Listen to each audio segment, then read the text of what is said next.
be so happy. But remember, Bruce, and you all have a chance to prove yourself right up those stairs.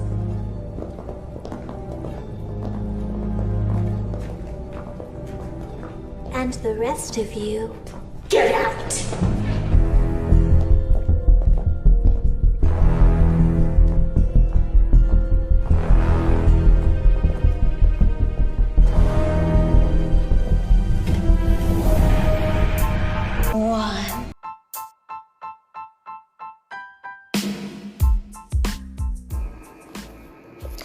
Hello. So we're back. I am going to center this podcast around one topic. So it might not be that long. This might be one of the shorter podcasts, but I was supposed to actually talk about this in my previous podcast, but I ran out of time.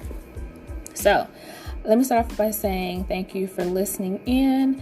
Don't forget to, this is posted on YouTube. If you want to just listen to the podcast on Spotify, the link for that is in the description. Also, if you want to skip through some chapters, the link for that, not the link, but the chapters are also in the description as well. And don't forget to like, share, positive feedback, comments, and don't forget to subscribe, become part of the community.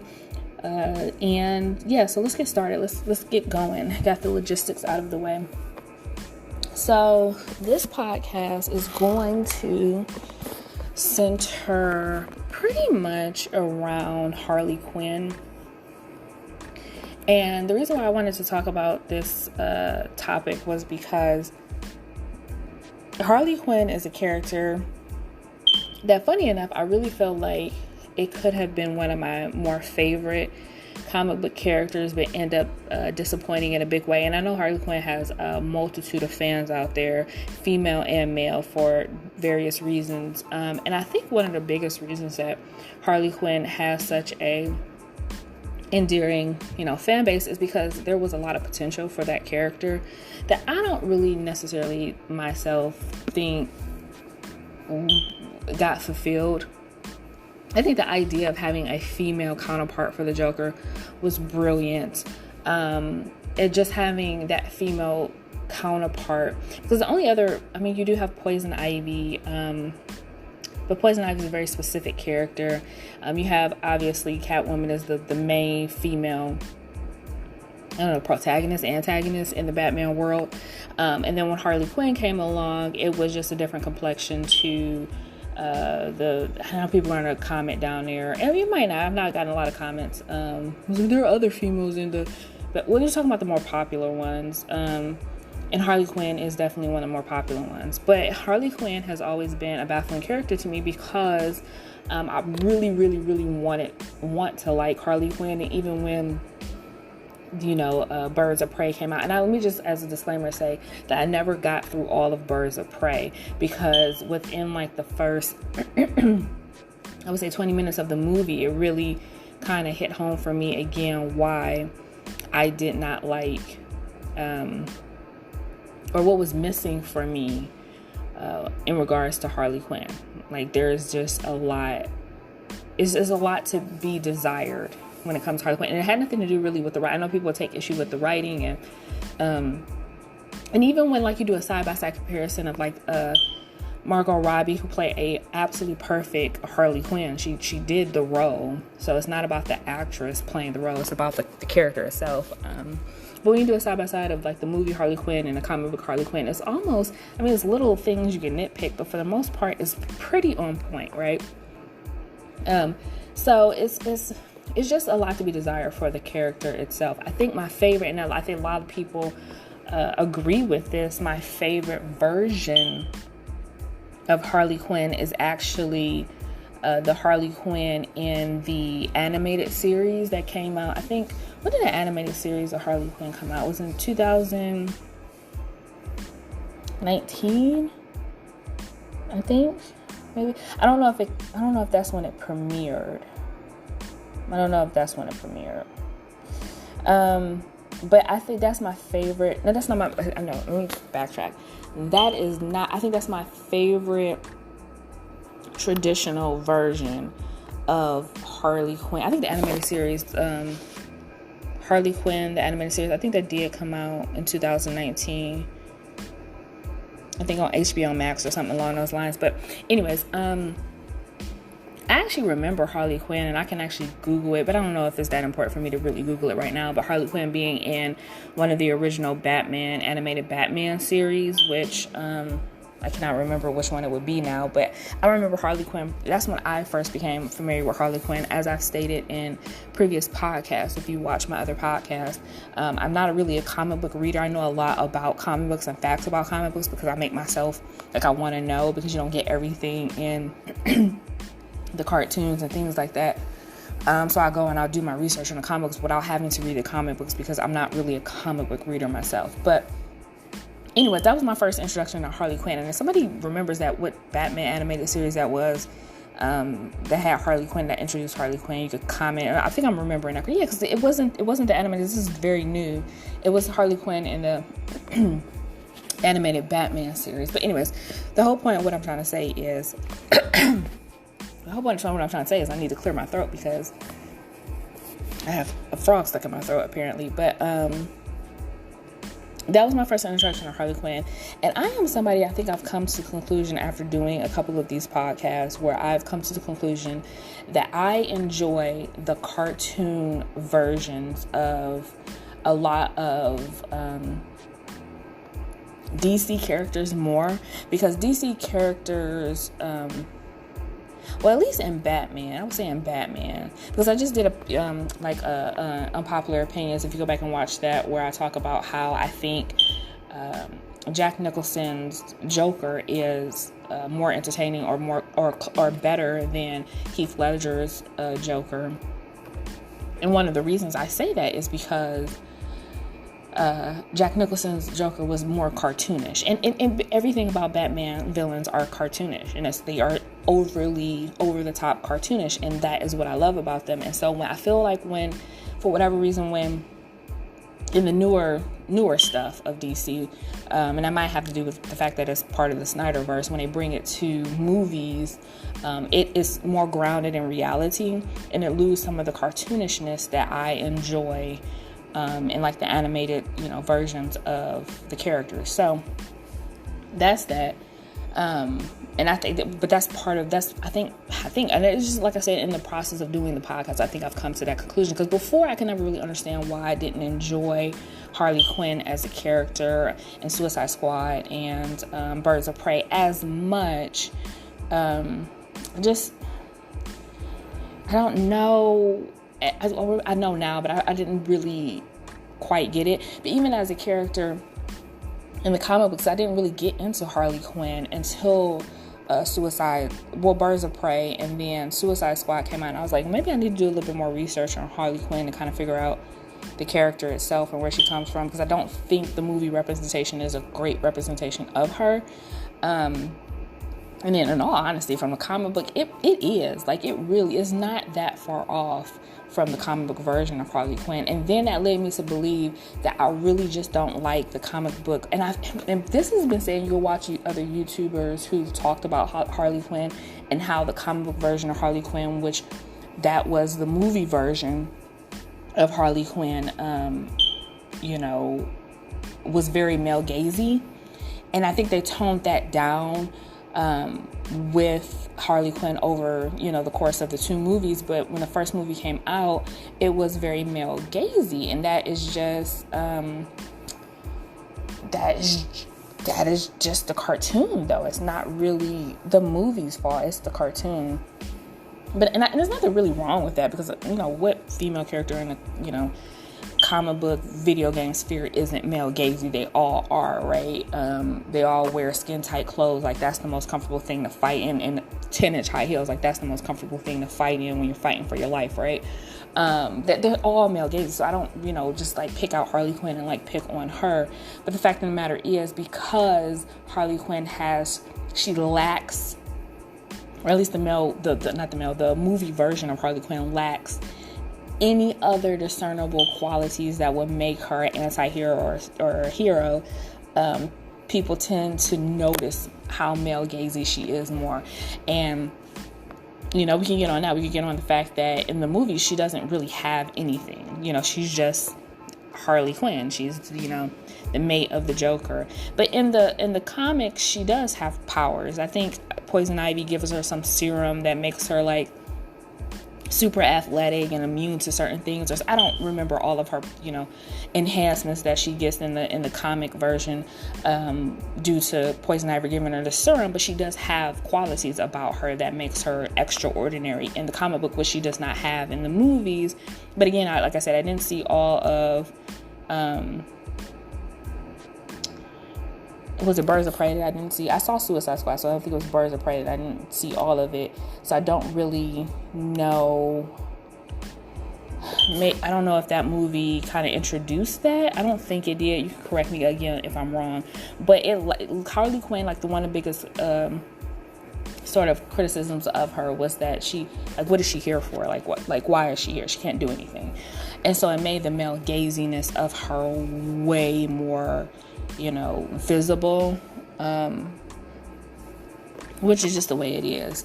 But I say all this to say that the comic book / movie version of Harley Quinn never really, I just never really took to it, because I feel like it's a little bit more, in all honesty, if I give my honest opinion of that version of Harley Quinn, she just reminds me of, and I'm not trying to sound like overly disparaging to Harley Quinn, she's just like a streetwalker. Just like a typical streetwalker, or, just like a typical white trash, grew up in a trailer park, father was abusive or a drunk, which is her backstory. And then she decides to like live on the street, and then she meets the Joker and decides to be, Bonnie and Clyde it up with the Joker. And that's very basic. That's very grounded in reality, outside of it being in a Batman movie, outside of her having a bunch of makeup on and walking around looking like a streetwalker. She doesn't strike me as a cartoon character, and that's what I don't like about some of the movie adaptations of certain characters. Is like I want to feel like I'm watching a cartoon. I don't want to feel like I'm watching a drama that has a chick that's crazy, dressed up in a crazy outfit. I want to see the cartoonishness of the character, and I feel like it lacks that.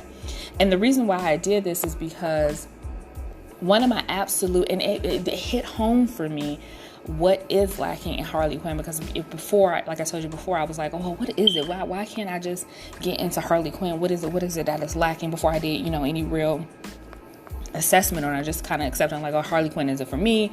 Forget it, I'm over it. And then the TV show Gotham came out, and the TV show Gotham was one of my all-time favorite cartoon TV show adaptation. It was so good. If you've never watched Gotham, I still think it's on Netflix. It's been off for a while, but it was absolutely brilliant. The first season started off very procedural because they wanted to stay away from kind of, Batman, and they didn't introduce Batman as a kid. He was in the movie as a kid. He wasn't Batman, so they wanted to stay away from. And then they realized that the point of the show is the Gotham, the characters, the fact that it is a Batman adaptation, TV adaptation. And then the second season got way more like a cartoon or a comic book adaptation, right? So the first season is hard to get through because it's very procedural, right? You don't see any of the villains of Gotham really introduced in the first season, I don't think. And it doesn't get, you don't get those characters introduced until really the second season. But anyways, the reason that I bring this up in relation to, and if you're listening to this, you probably, and if you probably already know where I'm going with this. But Gotham, so obviously, rights are a big thing in the comic book world.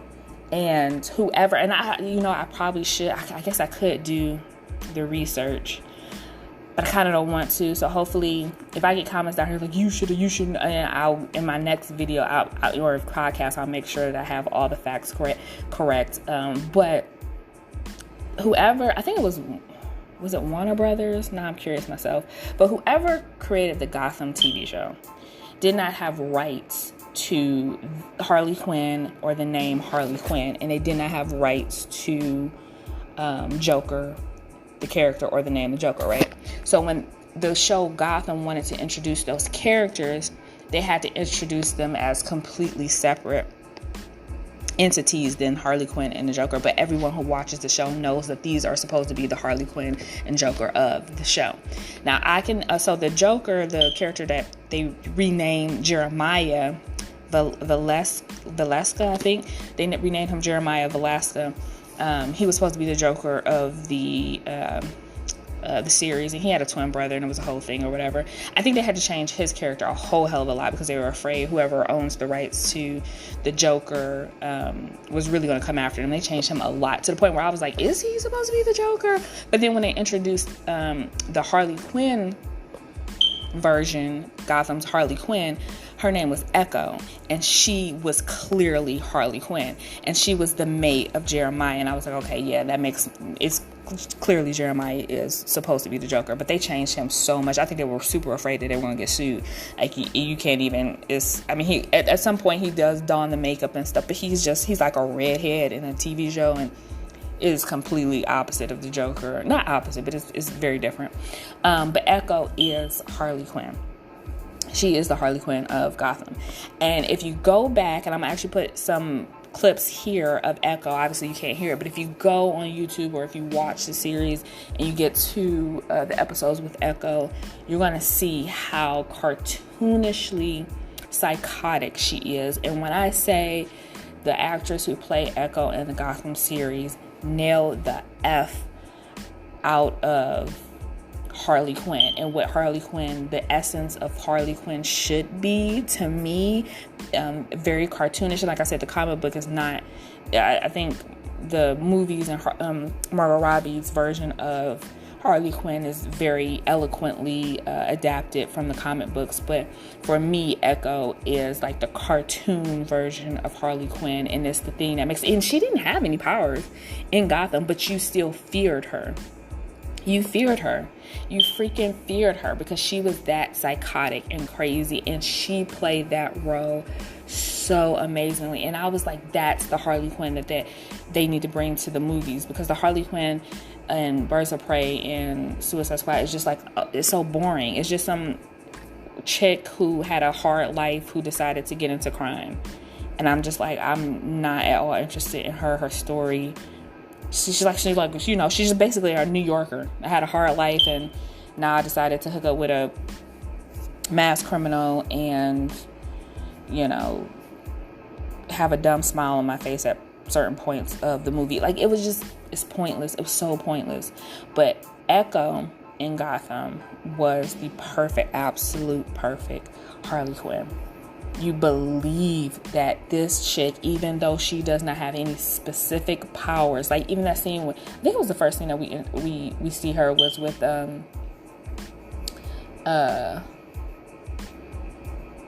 was in the asylum. They were in the asylum. I think it was an asylum. Yeah, because asylum was like a abandoned hospital or an abandoned asylum. I think it was an abandoned asylum, and we see her with Selena Kyle, who was like the child version of Selena. And I don't want to ruin it for you, but I feel like it's been out for like years on top of years. So the whole scene is her. She has all these people, because Jeremiah is a cult leader. He's a cult leader in Gotham, right? So I think it's very different than, you know, Joker, because I feel like the you know, original Joker, because I think they were so afraid that if they made anything too similar, they would get sued. Not so much for Harley. Harley Quinn is pretty on point. But and it's like alluded to that they're romantic partners, but it's just she's part of his cult. She believes in Jeremiah, and she has all of these people who are like believers. I don't know if they're believers or, you know, so long ago since I've seen it, but they are in the society. They're all lined up, and they play basically Russian roulette with each other. They have guns and they play Russian roulette, and like Selena is like trying to like talk to her, but she's like, "You're crazy." Selena wants to kill her at that point, but. And she's like, well, why don't you play them? She's trying to get Selena to play, or she's telling Selena basically she's going to play the Russian roulette game. She doesn't have a choice. And she shows where she did, and she has a bullet lodged in her like neck or side of her face or something. And it just hits so perfect. Like, it hits. And then Selena's like, you know, she's taken aback how crazy this chick is. Like, she's absolutely crazy. Where in the movies, Harley Quinn, they try to convince you that she's crazy. And I'm just like, okay, she's like normal people crazy. Like, you had a hard life and you out here like probably done some things for money that you probably, not, ashamed of, that type of, but it's not like cartoonish Gotham City Batman style not that type of crazy. And the Echo, the Harley Quinn in the Gotham series, the Echo was like that type of, she was so perfect as that character. And it wasn't male gazy at all. It was just, you focus on how freaking psychotic she was because she was in this cult of Jeremiah. So that is my opinion on Harley Quinn. If you have any opinions that you want to share or facts that you want to incorporate into the podcast, please leave them down in the comments. Please be respectful. Don't forget to like, share, positive feedback, comments. Don't forget to subscribe. Trying to grow the podcast. We want a space for nerd talk and nerdum, because I don't know, it seems like our space is, unless you go to Comic-Con every year. I try to go to different Comic-Cons and things like that, but it's hard to travel when you work like a 9-to-5, and my goal is to get to San Diego Comic-Con at some point in my life. That's on the bucket list, right? But anyway, this wasn't supposed to be like its own separate podcast about like Harley Quinn, but because I couldn't fit it into my last podcast, I had to do its own separate podcast. I did want to talk about it and had to make it a little lengthy. So those are my complete and honest, real, drawn out thoughts on Harley Quinn. I don't really think it goes deeper than that because I'm not like a huge fan of the character. I can take her or leave her. Like most characters outside of like, Selena Kyle, most characters in the Batman world, I can really take or leave outside of like the Joker and Selena Kyle and Two-Face, and I'm really not a huge Poison Ivy fan, although I do think what they did with Poison Ivy in the Gotham series, I think the Gotham series was like so freaking on point. Like, it was so good. It was like creme de la creme of adaptation, TV adaptation, or any sort of adaptation of a comic book. But so I think what they did with the Poison Ivy in Gotham was interesting, because I never found Poison Ivy to be a particularly interesting character. But yeah, that's as deep as I want to get about Harley Quinn. And then also with them switching out, and I think maybe that, Lady Gaga got the new, she's playing Harley Quinn in these new upcoming movies, which I haven't really delved too much into. I just know that Harley Quinn got the role, so I don't know if it's going to be another Suicide Squad movie or she has her own movie coming out. If you know, comment down below. I obviously, when that comes out, I have a podcast centered around that, but I don't really know too many details about it. I just know, and I thought to myself, I said, I think Lady Gaga would be a better Harley Quinn than Margot Robbie. Like I said, Margot Robbie did a really, really good job of doing the part, and that part being a reflection of the comic, but it's just not a very interesting Harley Quinn, I'll be quite honest with you. Maybe in the comic books it is, and it translates better, but in the movie it's just very boring. And I think they're leaning more towards that cartoony, version of Harley Quinn, a little less of like the streetwalker, male gazy version of Harley Quinn that kind of is like, like that. It's like, okay, there she is. But I think they are leaning more towards it, and that's why they decided to go with Lady Gaga. So we'll see what happens with that, and what Lady Gaga does with that character, what they do with that character as far as the writing. But I do think they're leaning more towards that cartoonishly crazy version of Harley Quinn, which is far more interesting than the male gazy comic book version of Harley Quinn. All right, guys, thank you for listening. Again, don't forget to subscribe, like, share, positive feedback, and comments, and I'll see you next time. Bye-bye.